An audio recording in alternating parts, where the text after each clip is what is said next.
Y bueno, ya le transmitimos ayer nuestras condolencias y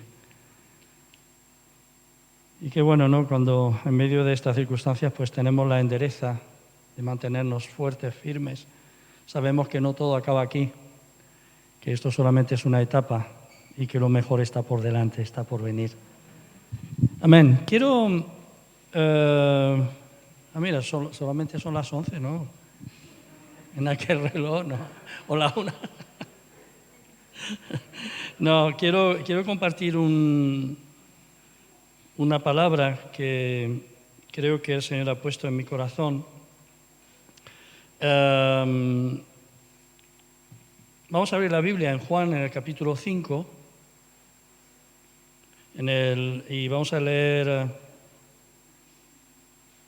una historia de parte de lo que Jesús hizo.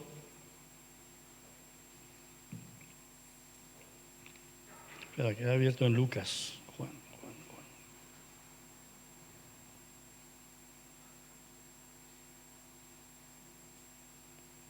Dice Juan, capítulo 5, versículo 1. Vamos a ponernos en pie, hermanos, para leer la palabra.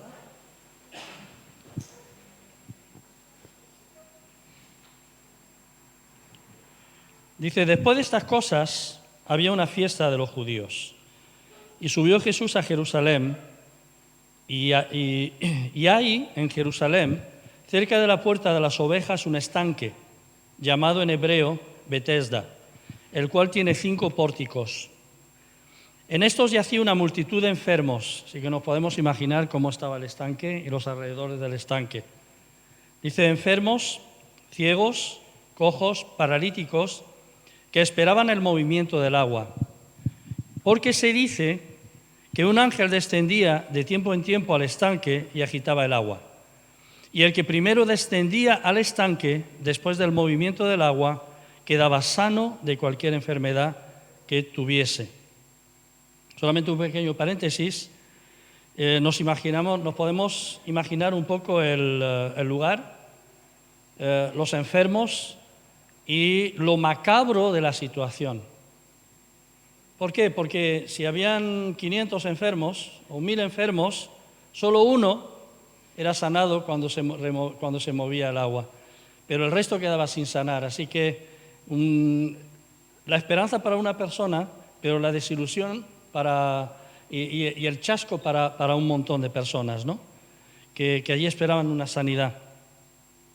Y dice que entre esa multitud, versículo 5, había un hombre que hacía 38 años que estaba enfermo. No se sabe cuántos años tenía este hombre, no se sabe cuándo cayó enfermo, pero lo que sí se sabe es que venía sufriendo 38 años de una enfermedad. Era un paralítico.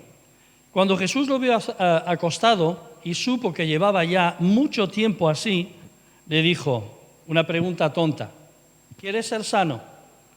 Y la respuesta del hombre fue... No le dijo ni sí ni no, sino que para este hombre la única forma en que él podía llegar a ser sano estaba en su mente. La única verdad que él creía hasta ese entonces es que si alguien no le ayudaba a bajar a las aguas, él nunca iba a sanarse. Y dice, ¿quieres ser sano? Y en lugar de decir sí o no, lo que el hombre responde, dice que le respondió el enfermo: no tengo quien me meta en el estanque cuando se agita el agua. Y mientras que yo me esfuerzo, yo voy, otro desciende antes que yo. Así que nos podemos imaginar un hombre, no se sabe si esos 38 años había estado cerca de este estanque, o llevaba solamente unos días, una semana, unos meses, o alguien lo había llevado porque alguien le había dicho que ahí podía encontrar la solución a su problema. Pero imaginaos, o nos podemos imaginar, la desesperación cuando veían el mover de las aguas y empezaban a correr como locos para ver el primero que podía entrar a las aguas para ser sano. Y después de años, tal vez, nunca consiguió. Así que me imagino que cuando le llevaban cada día cerca del estanque, él ya sabía que iba a un día de derrotas y ese día se iban a mover las aguas, porque siempre había alguien que se le adelantaba. Dice, ¿quieres ser sano?, le preguntó Jesús. No tengo a nadie que me meta en el estanque. Y tal vez lo que este hombre esperaba de Jesús es que ese alguien que nunca había tenido durante todos estos años era ese alguien que ese día le iba tal vez a ayudar a bajar a las aguas. Y Jesús le contesta, no le dice yo te sano, Dios te sana, le dice levántate, toma tu lecho y anda. El hombre era paralítico. Levántate, toma tu lecho y anda. Fue una respuesta un tanto absurda, ya que el hombre aún no había sido sanado, aún no había experimentado la sanidad. Pero dice el versículo 9 que al instante aquel hombre fue sanado. Di conmigo, al instante. Al instante aquel hombre había sido sanado.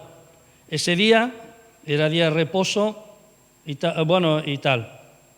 Era día de reposo aquel día. Y vamos a leer hasta aquí. Y Padre, ya hemos orado, pero yo quiero rogarte, Señor, que nos hables por tu Espíritu Santo y que conforme a lo que tú has prometido, que pondrías tu palabra en nuestras mentes para llenarnos de conocimiento, yo te ruego que ese conocimiento también transforme nuestro corazón, donde están almacenados los sentimientos, las emociones que influyen tanto en nuestra voluntad. Por eso yo quiero rogarte que tu palabra no vuelva vacía a tu presencia hoy, en esta mañana, sino que produzca el fruto, el resultado para el cual es enseñada. Y lo ruego en el nombre de aquel que es el Rey de Reyes y Señor de Señores, en nombre de Jesús. Amén. Y vamos a tomar asiento. Quiero ser bastante rápido, porque hay bastante de algunas cositas. Si no me da tiempo, pues seguiremos en otra ocasión. Pero una de las cosas que yo quiero dejar en esta mañana es que Dios no ha dejado de obrar. Dios no ha dejado de obrar. Gracias, Julius. Alguien que se sume a Julius. Dios no ha dejado de obrar. Dios es el mismo hoy, ayer y por los siglos. Y el Dios que tocó a ese paralítico también te puede tocar a ti, puede tocar tu familia, nos puede tocar a nosotros, puede tocar una nación, puede tocar un país, puede tocar una ciudad, puede tocar al mundo entero. Amén. Amén. Ya hemos visto que la primera cosa, conocemos la condición de este hombre. ¿Estás conmigo? 38 años enfermo. Y Jesús en su condición de hombre estaba limitado a lo que él era. Jesús es Dios, ¿no? Pero la Biblia dice que Jesús se despojó a sí mismo, que estando en la condición de Dios se despojó y dejó su deidad en los cielos para hacerse hombre. Y en la condición de hombre él era hombre al 100%. Eso significa que estaba físicamente, mentalmente, igual de limitado a las limitaciones que tú y yo tenemos. La única diferencia, esto para que nosotros no creamos que ocurrían los milagros porque él era Jesús, era Dios. No, él estaba limitado, él fue un hombre al 100%. Y por eso a Jesús, aparte de hijo de Dios, también se le llama hijo del hombre. Ahora, eso no quita para nada lo que él era, Dios encarnado, porque Jesús es Dios. Amén. No sé si me explico.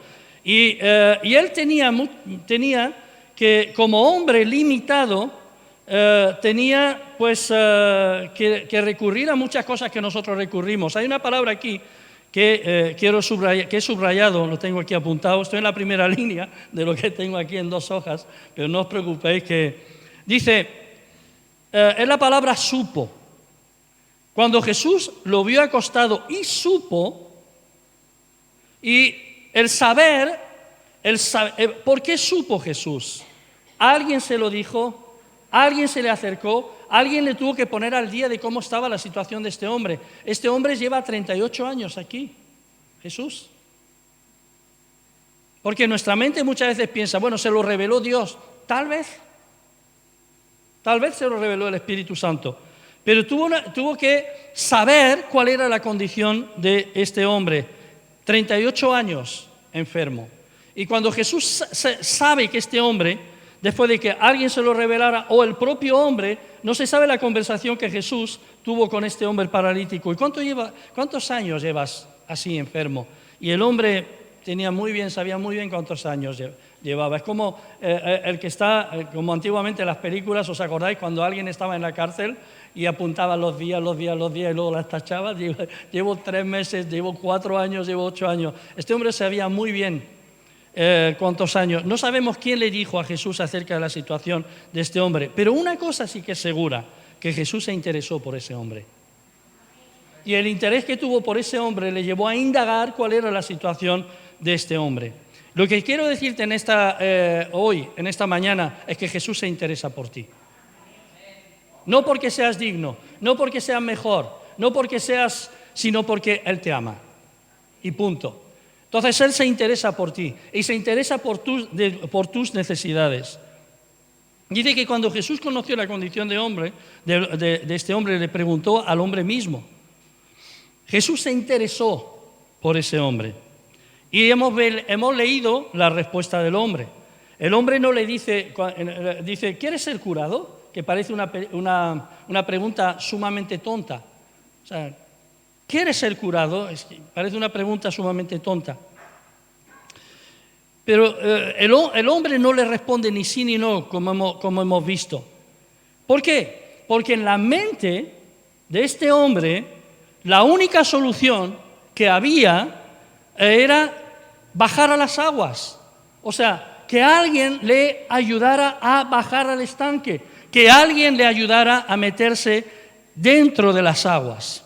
Y sabes que muchas veces a nosotros nos pasa lo mismo, que muchas veces las soluciones humanas nos impiden ver quién tenemos delante o quién está con nosotros.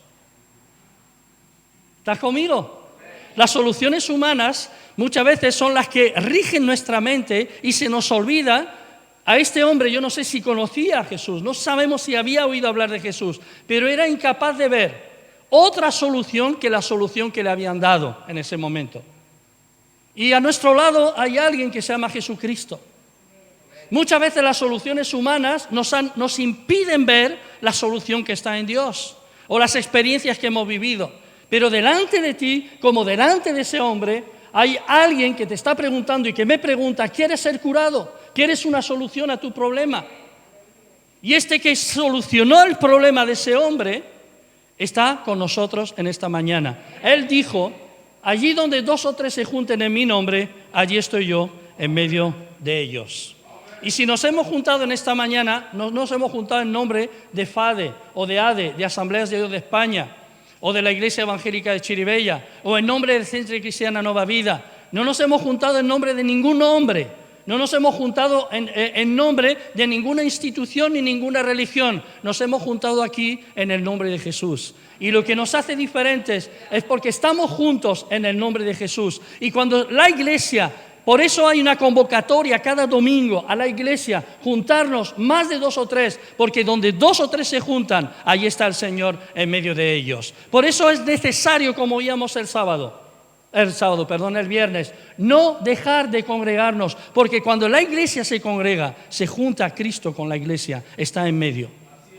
¿Estás conmigo? ¿Estás conmigo? Por eso quitémonos de la mente, no, yo y Dios y yo en mi casa. Yo no necesito, sí necesitas juntarte, porque necesitas tener conexión con el cuerpo de Cristo, porque allí envía el Señor bendición, allí envía el Señor vida. Amén. La solución para el paralítico era únicamente que alguien le ayudara a entrar. En ningún momento a entrar a las aguas, en ningún momento pasó que hubiera otra solución. A veces podemos tener al Señor delante de nosotros y no ser conscientes de quién está delante de mí. ¿Cuántos creemos en Cristo aquí, en esta mañana? Pues es el Señor que obró en ese paralítico. Es el mismo que está aquí.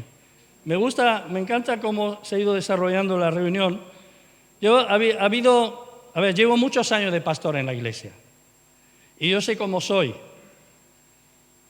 Algunos dicen, yo he oído más de una vez, no, ya te conocemos. No, no me conoces. Porque para conocerme tienes que vivir conmigo. Conoces de mí lo que yo expreso acerca de mí, pero no conoces mi corazón, no sabes cómo soy. Y yo muchas veces he venido a las reuniones, siempre vengo medio, no sé cómo decirlo, preocupado, quién va a venir, quién no va a venir, cuánto vamos a hacer. Cuando falta alguien siempre estoy, no sé qué, cuánta gente falta. Pero tomé la decisión de decir, no, Señor, yo vengo por ti.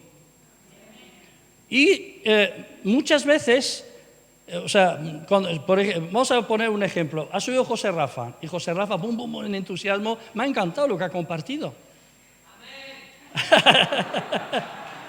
Ha subido Lázaro, me ha encantado lo que ha compartido. Y algo que yo he entendido es que estos pequeños detalles puede ser que Dios los use para hablar a alguien. ¿Por qué? Porque yo no soy Dios. Yo soy Juan Moisés García, 64 años, guapo, hermoso, precioso, pero no soy Dios. No soy Dios. Entonces, ¿quién sabe si Dios a través de Lázaro le habla a alguien? ¿Quién sabe si Dios a través de José Rafa le habla a alguien? ¿Quién sabe si a través de la oración de Esther, porque yo ya he calado a los que cómo nos dirige cada uno y sé cómo son cada uno, habla a alguien? Es Dios quien hace la obra.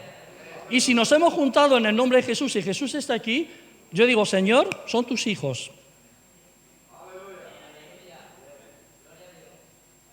Encárgate tú. Amén. Bien. A veces podemos tener al Señor delante de nosotros y no ser conscientes de quién está delante de mí. En Apocalipsis, Jesús se muestra a Juan en la isla de Patmos. Y todos hemos visto en la condición en la que se muestra Jesús. Ya no era el bebé que vino y fue recostado en un pesebre porque no había lugar para los papás en el mesón. Ahí se muestra como Rey de Reyes y Señor de Señores. Es más, aquel que había sido amado por el Señor, como era el apóstol Juan, cuando lo ve cae como muerto a sus pies.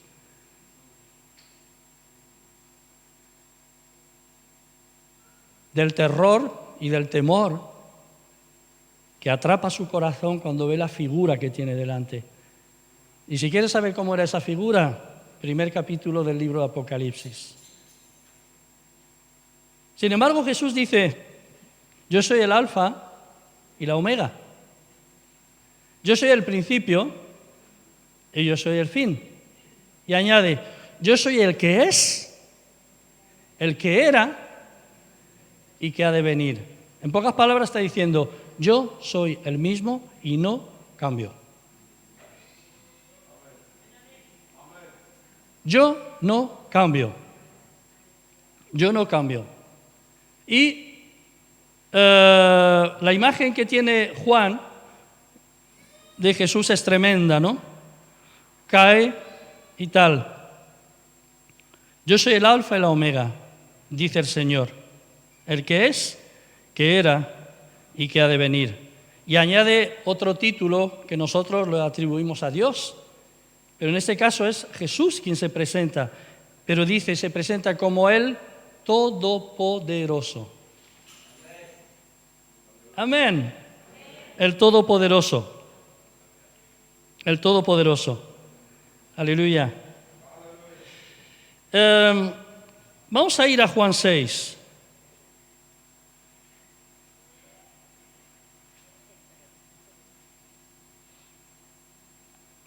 Y unos versículos rápidos.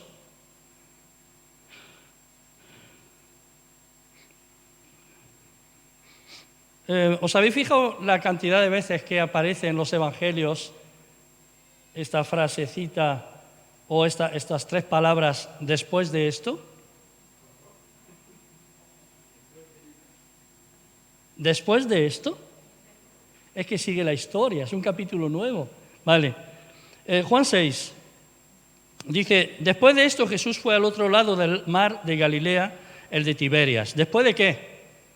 Después de la sanidad de este hombre que había sido el paralítico de 38 años. ¿Después de qué? Después de que Jesús estuviera ahí enseñando en Jerusalén. ¿Después de qué? Deja Jerusalén. Bueno, un montón de cosas. Luego lo leéis, Juan 5. Le seguía gran multitud. ¿Por qué?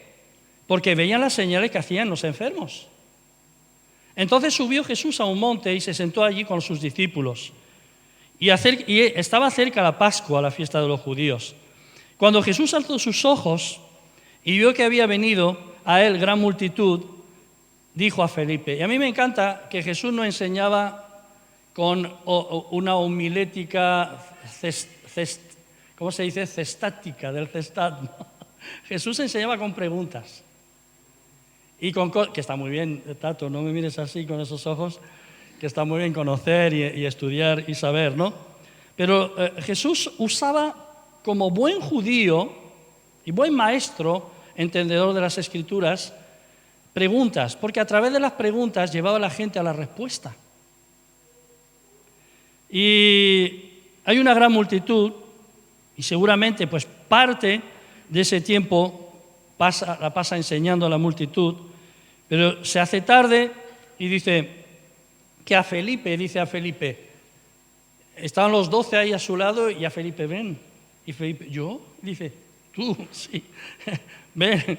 Y se acerca a Felipe y dice, ¿de dónde compraremos pan para que coman estos? Y luego el versículo 6 me encanta porque dice, esto decía para probarle a Felipe. Porque Jesús sabía muy bien lo que iba a hacer. Jesús va por delante, amén. Él sabía muy bien lo que tenía que hacer. Felipe le respondió sincero. Pero tal vez Felipe fue como el enfermo del estanque, que tenemos a Jesús delante de nosotros, aún sabiendo que es el Mesías, pero se nos olvida que es el Todopoderoso. Amén. Que es el Hijo de Dios. Y que Dios actúa a través de él. En aquel entonces como hombre. Y Felipe le contesta diciendo, a ver, Jesús dice, le voy a preguntar a Judas, que él lleva la bolsa. Judas era tesorero. Dice, porque 200 no, eso me lo he inventado yo, no lo pone ahí. Dice, 200 denarios de pan, le está diciendo, Señor, más del sueldo, era como el sueldo de 7 meses de un obrero. Dice, 200 denarios de pan no bastarían para que cada uno de ellos tomase un poco. En algunas versiones pone el sueldo de medio año, pero era como el sueldo de 7 meses de un obrero. 200 denarios de pan no bastarían. ¿Era verdad? Era verdad. Esa es la realidad. Lo que pasa es que Dios va por encima de la realidad. ¿Amén? Dios es el Dios de lo imposible. Lo que es imposible para los hombres es posible para Dios. 200 denarios de pan no bastarían para que cada uno de ellos tomase un poco. Uno de los discípulos, Andrés, hermano de Simón Pedro, no sé si os acordáis la historia que fue Andrés quien fue a hablar a Pedro y le dijo, hemos encontrado al Mesías. No fue Pedro el que se lo dijo a su hermano Andrés, fue Andrés que fue a Pedro y le dijo, hemos encontrado al Mesías. Andrés era discípulo de Juan el Bautista, conoció al Mesías, dejó a Juan el Bautista, empezó a seguir al Mesías. Pedro era un pescador, Andrés se va con Pedro y le dice, hemos encontrado al Mesías. Y Pedro, a través de Andrés, conoció al Mesías, a Jesús. Bueno, esto para ponernos también en contexto. Dice, uno de sus discípulos, Andrés, el hermano de Simón Pedro, le dijo, aquí hay un muchacho que tiene 5 panes de cebada y 2 pececillos. Bueno, ya hay una posible solución. 5 panes y 2 peces. Pero dice, y ahora ya no es Felipe, supongo, ahora es Andrés hablando. y habla la verdad, y habla la realidad. Y le dice, ¿qué es esto para tantos? ¿Qué es esto para tantos? ¿Cuántos sabían? La respuesta está en el versículo siguiente. Entonces Jesús dijo, haced recostar a la gente. Y había mucha gente en aquel lugar. Y se recostaron en torno a 5.000 varones, sin contar las mujeres y los niños. Hoy se estirarían de los pelos, ¿no? Si solo cuentan a los varones, ¿no? Con razón, porque son igual de dignos ante Dios, un varón, una mujer y un niño. Aleluya. O sea que no sabemos exactamente cuánto había, por lo menos 5.000 varones. Ayer nos juntamos aquí, unos cuantos, éramos unos 30, devoramos unas patas de jabalí, lo pasamos súper bien y éramos solamente 30. Y estábamos mirando, ¿habrá suficiente para todos? Pues un poco como Felipe y como Andrés, ¿no? Y hubo suficiente. Porque algunos comimos poquito. No. Bien, 5.000 varones. Y ahí entra lo que Jesús sabía que lo que iba a hacer. Ella sabía lo que iba a hacer. Dice, y tomó Jesús aquellos panes y habiendo dado gracias los repartió entre los discípulos y los discípulos entre los que estaban recostados, asimismo de los peces cuanto querían. Era como si se hubiera multiplicado el jabalí de ayer. ¿Sabéis que alguien trajo una tarta de manzana ayer también, o tarta de manzana, y unos se inflaron y otros ni la probamos?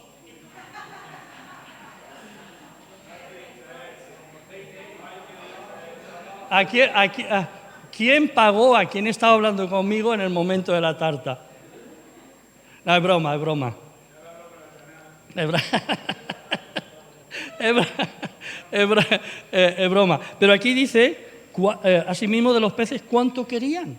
O sea, se saciaron.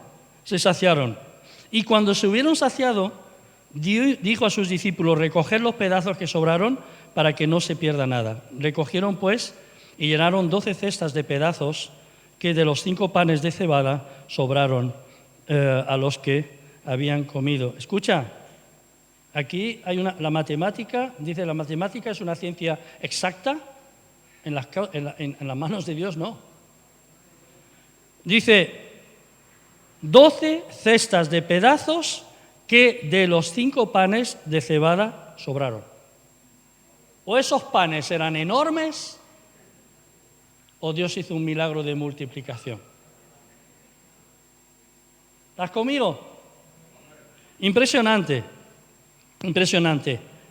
Ahora, luego Jesús anda sobre el mar, la gente vuelve a buscar a Jesús, y esto es la experiencia de la multiplicación de los panes y de los peces, no es sino la introducción a una enseñanza que Jesús quería traer a sus discípulos y a la multitud. Y la enseñanza es que habéis comido pan, me seguís por el pan, pero mi Padre os ha dado un pan que es mejor que el pan del cual os habéis saciado, que es el pan que descendió del cielo. Y va conectada el milagro de los panes y de los peces con lo que Jesús habla de sí mismo acerca de tenéis que comer mi carne, tenéis que comer porque yo soy el pan del cielo que Dios envió a vosotros. ¿Estás conmigo? Y también es una forma de probar qué es lo que a mí me lleva a seguir a Cristo. Porque vemos que están en un determinado lugar del lago, de una ribera del lago de Tiberíades o de Genesaret, el mar de Galilea, también llamado. Pero dice que se van al otro lado y se van todos. La barca de Jesús se queda en la orilla y Jesús se va caminando. Y cuando llega a la otra orilla, dice que la multitud que ya se enteran de que había ido a Capernaum, se van a Capernaum. Y Jesús les echa un broncazo espectacular. Le dice, me seguís no por los milagros, no por quién soy, sino porque os di de comer pan. Pero quiero que sepáis que hay un pan mayor, el pan del cielo, yo soy ese pan. el que comiere de mí nunca más tendrá hambre. Así que hay una conexión aquí. Hay una conexión. Amén. Jesús siempre sabe lo que tiene que hacer. Y a mí lo que me encanta es que la respuesta no la tengo yo, la tiene Él. Frente a una situación, yo no tengo la respuesta, la tiene Él. Puede ser que hay una situación que sí tengo una respuesta, pero ante situaciones donde parece que no hay respuesta, Cristo tiene la respuesta. Él sabe lo que tiene que hacer. Y hay algo que quiero volver al capítulo 5 de Juan, cuando Jesús hace el milagro en la vida del paralítico, lo hizo en sábado. Y se levantan los eruditos de guardar el sábado, los fariseos, y en lugar de ver el milagro de un hombre paralítico que había sido sanado, solamente ven que había sido sanado en sábado. Les importaba 3 pimientos la sanidad del hombre. Les importaba guardar la ley de acuerdo a la interpretación de ellos mismos. Y Jesús tiene que hablar, en más de una ocasión, tiene que defender el por qué sana también en casa. Dice, porque, un sábado, cuando la ley de Moisés prohibía trabajar en un sábado. Y, bueno, no voy a entrar en este tema, ¿no? Pero el versículo 17 del capítulo 5,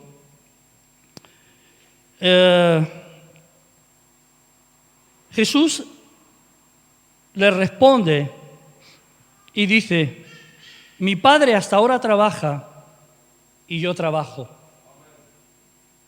Mi Padre hasta ahora trabaja y yo trabajo. Aleluya. Pero Dios no había descansado el 7º día, sí, de su creación, pero siguió actuando en su plan de salvación eterno hasta la consumación de los tiempos. ¿Estás conmigo? Mi Padre hasta ahora trabaja y yo trabajo. Y volviendo al capítulo 6, cuando aquella multitud viene y Jesús les dice, les habla acerca de la motivación que les lleva a venir a Él, parte de lo que les dice, en el versículo 27 a 29 dice, ¿os acordáis? Dice Jesús en Juan 15, 17, mi Padre hasta ahora trabaja y yo trabajo. Y el versículo 27 del capítulo 6 dice, trabajad. Ya no solamente mi Padre trabaja y yo trabajo, sino que se dirige a sus discípulos, se dirige a los que les seguían y les dice, trabajad, trabaja. Y dice, no por la comida que perece, sino por la comida que a vida eterna permanece, la cual el Hijo del Hombre os dará, porque a este señaló Dios el Padre. Entonces le dijeron, ¿qué debemos hacer para poner en práctica las obras de Dios? ¿Qué es lo que tenemos que hacer para poner en práctica? Y respondió Jesús y les dijo, esta es la obra de Dios, que creáis en el que me ha enviado. Amén. Así que hay una exhortación de Jesús a currar.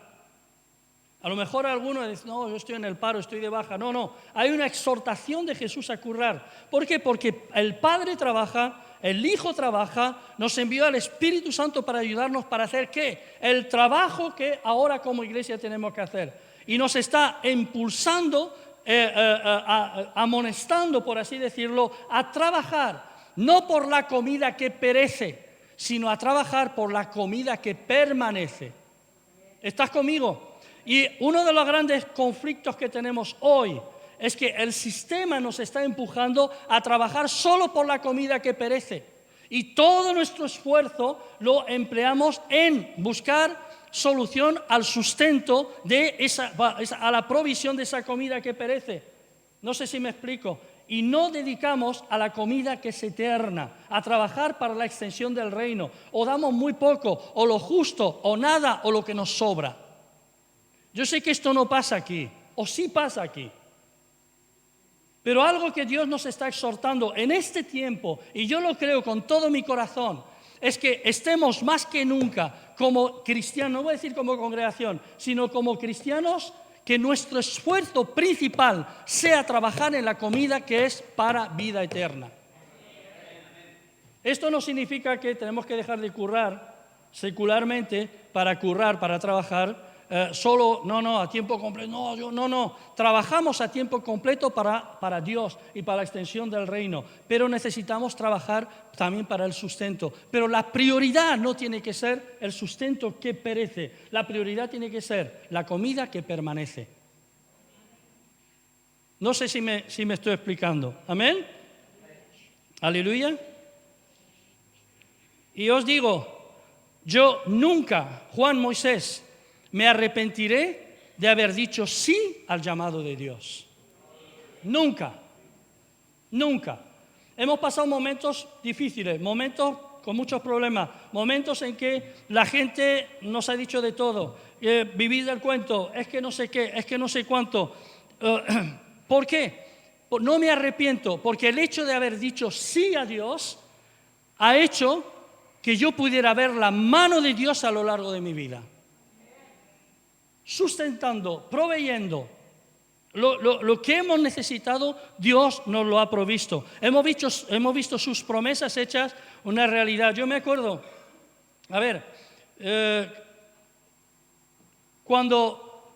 solo un pequeño paréntesis, un pastor a tiempo completo, hay muchos que se cuestionan eso. Pero se cuestionan cuando el pastor tiene un salario. Pero trabajar a tiempo completo sin salario, nosotros estuvimos 12 años sin salario. Yo estuve pastoreando la iglesia y un año estuve pastoreando la iglesia y trabajando de noche, yendo a limpiar macro. Y no se me cayeron los anillos. Y tenía dos hijas pequeñas. Y Consuelo, que era parte de la persona que trabajaba también para el sustento, se rompió la rodilla, los ligamentos y no pudo seguir trabajando. ¿Y ahora qué, Señor? Cuando la iglesia no nos puede sostener. Dios fue fiel hasta el día de hoy. Nunca faltó el pan, nunca faltó. Yo me acuerdo que una vez lo estábamos pasando tan mal y me acuerdo, no sé si está aquí, pero me acuerdo Milagros que se acercó con 5.000 pesetas y nos dijo, esto lo queremos compartir con vosotros. Yo te lo agradezco, Milagros. No sé si estás. Está malita en casa. Pero ¿cómo Dios usa? Esto hay que vivirlo. Yo debería de sentarme para explicarte algunas cosas si hay dudas. Pero yo creo que hoy es tiempo, no que dejemos nuestros trabajos seculares, sino que pongamos en prioridad lo que es la obra de Dios. Porque ¿cómo irán si no hay quien les predique? ¿Y cómo irán si no hay quien les envíe? ¿Estás conmigo? ¡Wow! Quiero decirte que cuando tú le entregas a Dios lo que tienes en tu mano, ya no será algo tuyo, sino que se convertirá en algo que tú llevas, pero que es de Dios. Que es de Dios. Consuelo, hay un bastón ahí detrás. ¿Me lo puedes traer, por fin? Detrás de la columna, un bastón. Sí, porque quiero terminar mostrando que no es lo mismo un bastón sin Dios que un bastón con Dios. No, detrás de la columna, perdón.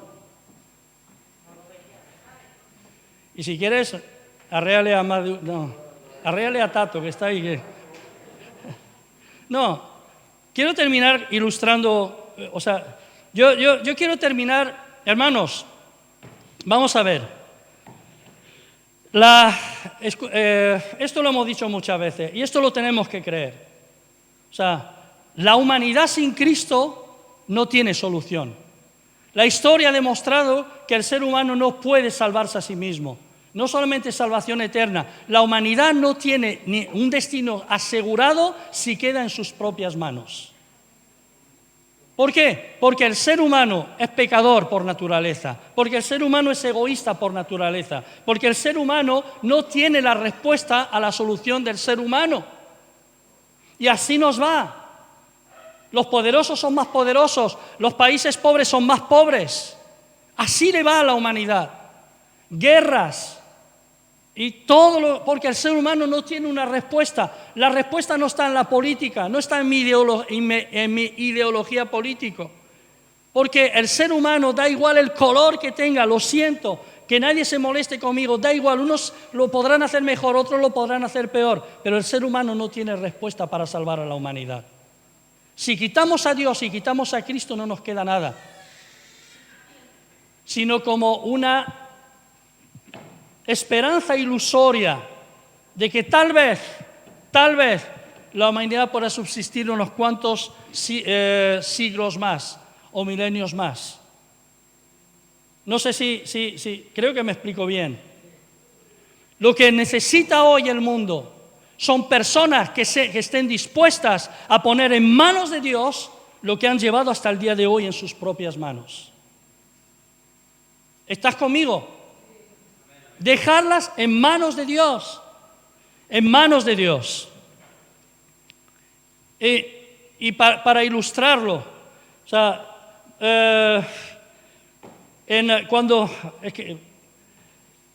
Moisés, él sabía que él era el libertador del pueblo de Israel.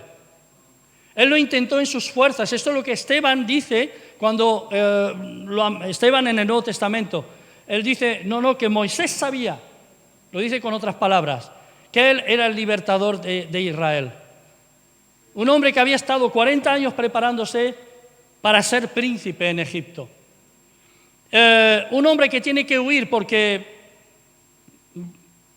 mató a un egipcio que estaba maltratando a un hebreo. 40 años Dios está tratando con él en el desierto. Y cuando este hombre estaba acomodado, se había casado, había formado un hogar, era pastor de ovejas, un día va con su bastón, la vara que él había usado seguramente para dirigir a las ovejas, ve una zarza que estaba ardiendo y dice, qué curioso, ¿será este el Cumbre Vieja? No, el volcán, que no hay quien lo apague. Dice, porque ve la zarza que ardía y no se consumía. Y se acerca curioseando y oye una voz que le dice, Moisés, ¿no? ¿Habéis visto los 10 mandamientos? La voz que le ponen a Dios, Moisés. Moisés. Es así, más o menos, en la película de Charlton Heston, ¿no? De los 10 mandamientos.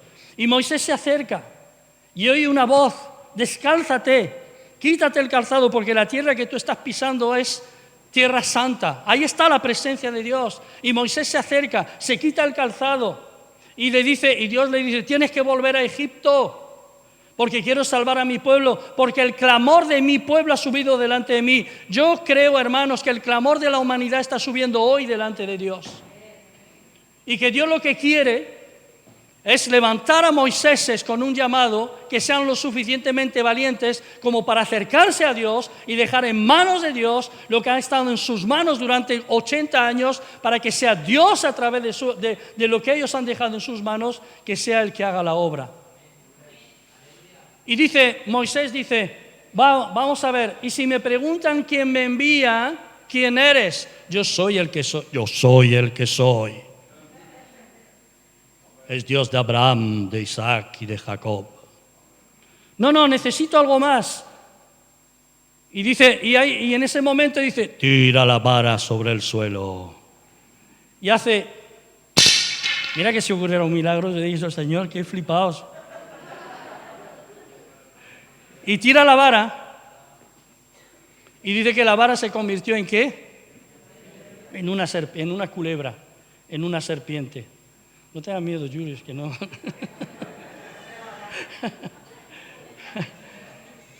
Wow, ¿sabes qué?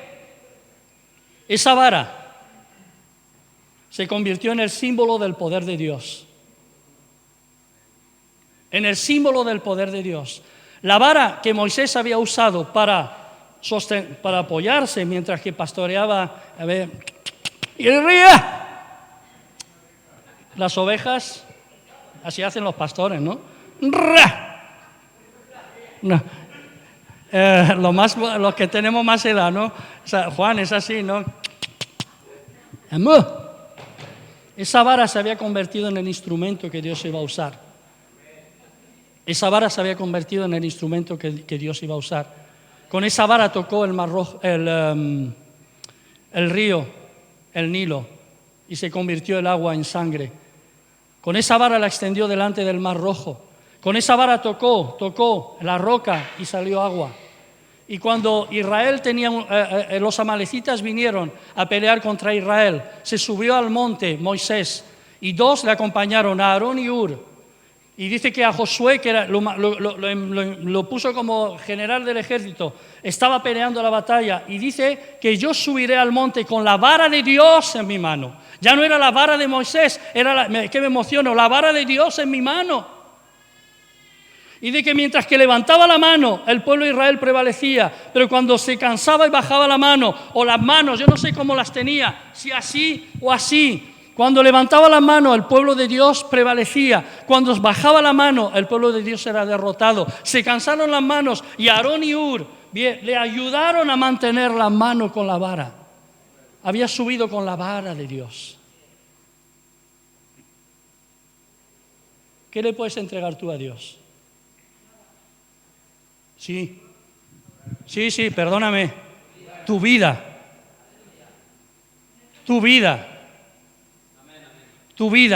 Porque la Biblia dice que lo necio, lo débil, lo pobre, lo que no es, lo avergonzado, es lo que Dios ha usado para deshacer lo que es. Cuando yo pongo en las manos de Dios mi vara, los milagros empiezan a ocurrir. Y concluyo con esto. La vara de Moisés era de Moisés hasta la zarza ardiente. Después Moisés seguía llevando la vara, pero ya no era la vara de Moisés, ahora era la vara de Dios. Los 5 panes y los 2 peces de un muchacho en manos de Jesús ya no eran simples panes y simples peces, se volvieron el alimento de una multitud, se volvieron panes y peces de Dios, porque estaban en las manos de Dios. La harina de una viuda, la última harina que tenía esa viuda para subsistir, cuando se la entregó al profeta de Dios, esa harina ya no era la harina de la viuda, era la harina de Dios. Y su acto de entregar esa harina para que comiera el profeta hizo que, mientras que duró la hambruna, la harina no faltó. No sé si me explico. Cuando yo pongo mis recursos, cuando yo pongo mis cosas en las manos de Dios, cuando yo pongo mi vida en las manos de Dios, le estoy dando la oportunidad a Dios de que Él actúe. Y Él actúa, Y Él actúa. Y lo hizo hace 2000 años, lo hizo hace 4000 años, lo hizo con Abraham, lo hizo con Isaac, con Jacob, con todos los héroes de la fe. Lo hizo hace 2000 años con los apóstoles y la iglesia primitiva y lo sigue haciendo hoy, porque Dios se ha ido moviendo a lo largo de toda la historia y hoy lo está haciendo en muchos lugares del mundo. ¿Será que Dios quiere moverse también en España y en Europa? ¿Estás conmigo? Entrégale tu vara en este día. Dile a Dios: esto que es mío ahora es tuyo. Él no te lo va a quitar, Él no se va a quedar a la vara, te la va a dar. Pero esa vara que te guió y te llevó con muchas limitaciones, ahora será Dios quien la llevará por ti y hará milagros a través de ti. La onda de David y las piedras de un arroyo en las manos de Dios se convirtieron en un alma poderosa que derribó a un gigante. La quijada de un burro muerto en manos de uno de los jueces de Israel, llamado Sansón, se convirtió en una herramienta de salvación contra un pueblo opresor. La vida de un hombre o de una mujer sencilla en las manos de Dios se convierte en un portador de salvación que será capaz de llegar hasta lo último de la tierra. Termino con una frase y un versículo. Creámosle a Dios. ¿Cuáles son las obras que tenemos que hacer? Le preguntaron los discípulos. Que creáis en aquel que me ha enviado. Porque cuando yo creo en aquel que ha enviado a Cristo, soy capaz de separar las aguas. Soy capaz de ir a los confines de la tierra.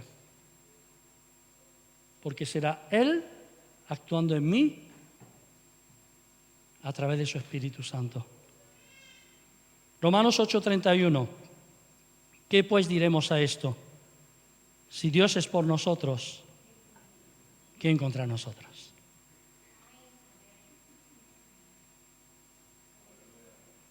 Amén.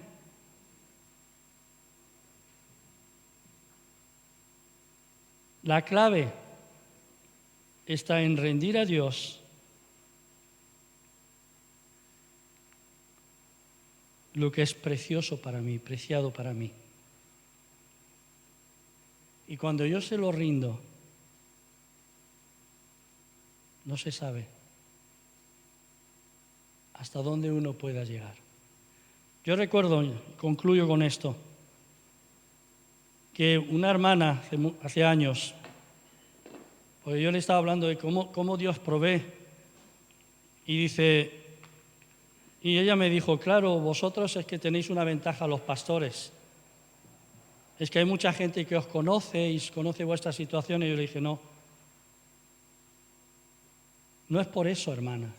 No es porque yo soy pastor, es porque Dios es mi Padre. Y da igual si soy o no soy pastor. Si Dios es tu Padre, cree en aquel que es tu Padre y que Él hará de lo imposible lo posible. Amén. Nos ponemos en pie, oramos.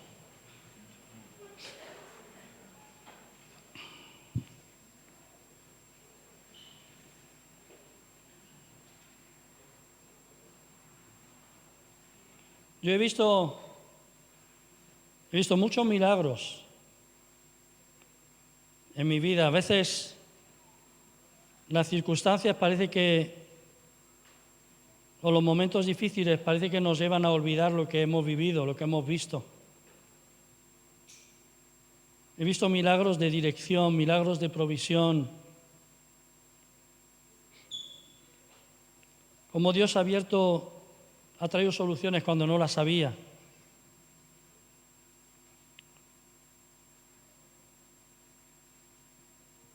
Hermanos, estamos ante un reto muy grande en este tiempo. Más que nunca tenemos que predicar a Cristo.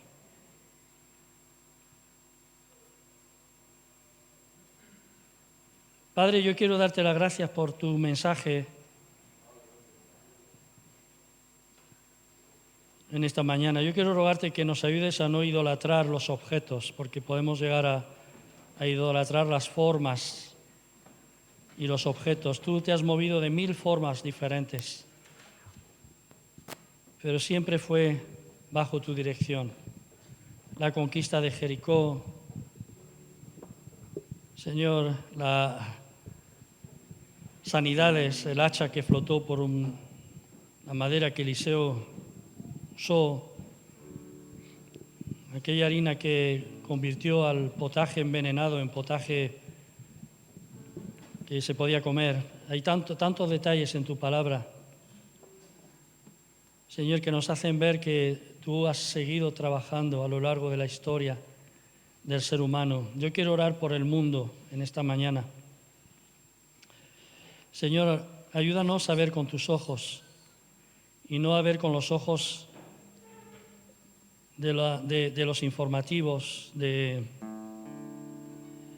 nuestros ojos del mundo occidental, donde parece que a veces estamos tan centrados en nosotros mismos que no somos capaces de ver la miseria que hay en tantísimos países.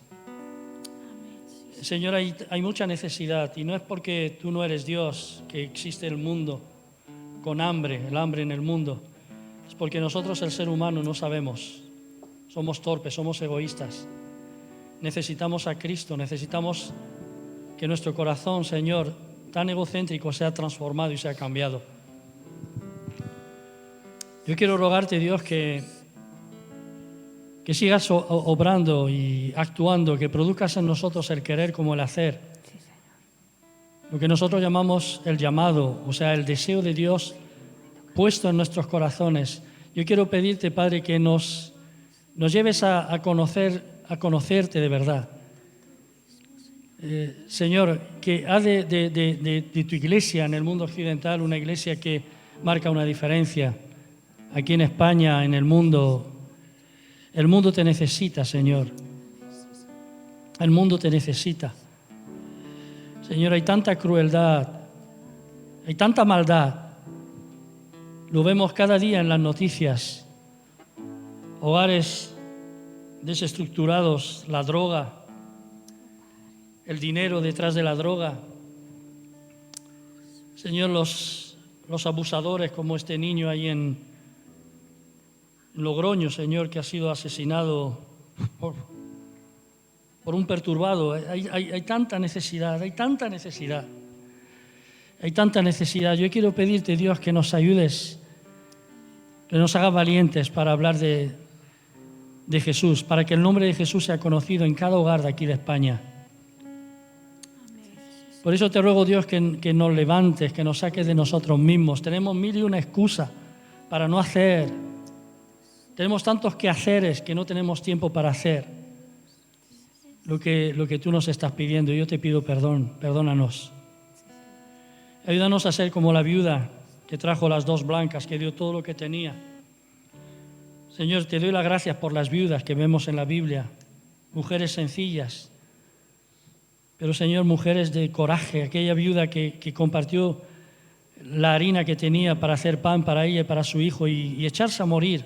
Y vino el profeta y Señor, y tú multiplicaste porque ella no tuvo reparo en donar esa harina al profeta. Yo quiero pedirte, Dios, que cambie nuestro corazón egoísta y nos des un corazón generoso. Ayúdanos, Señor, a que no estemos domingo tras domingo. Tú sabes cuán difícil a veces se hace. ¿Y qué comparto? ¿Y qué es lo que no se ha dicho? ¿Hay una enseñanza nueva? Señor, palabras que vayan a transformar los corazones. Tú sabes, Señor, que los que compartimos desde aquí, que nos cuesta a veces saber qué decir, pero confiamos en que tú estás haciendo la obra. Y yo quiero rogarte, Dios, que tiene que llegar el día en que la iglesia en España es una iglesia comprometida contigo, con la gran comisión. Señor, que no se vuelva tu palabra vacía. Si hay alguien en esta mañana que ha venido con una enfermedad, que sea sano en el nombre de Jesús. Que se sane en el nombre de Jesús. Si la enfermedad es la excusa para no hacer tu voluntad, pues que sea hecha tu voluntad también con esa persona. En el nombre de Jesús. En el nombre de Jesús. Si hay alguien aquí que ha venido en esta mañana que tiene un conflicto con la fe, que está dudando, pues yo no le voy a decir, no quiero convencer, como dijo el apóstol Pablo, no con palabras intentando convencer, sino predicando a Cristo y este crucificado. Yo quiero rogarte, Jesús, que vengas a su vida y aclares las dudas de estas personas.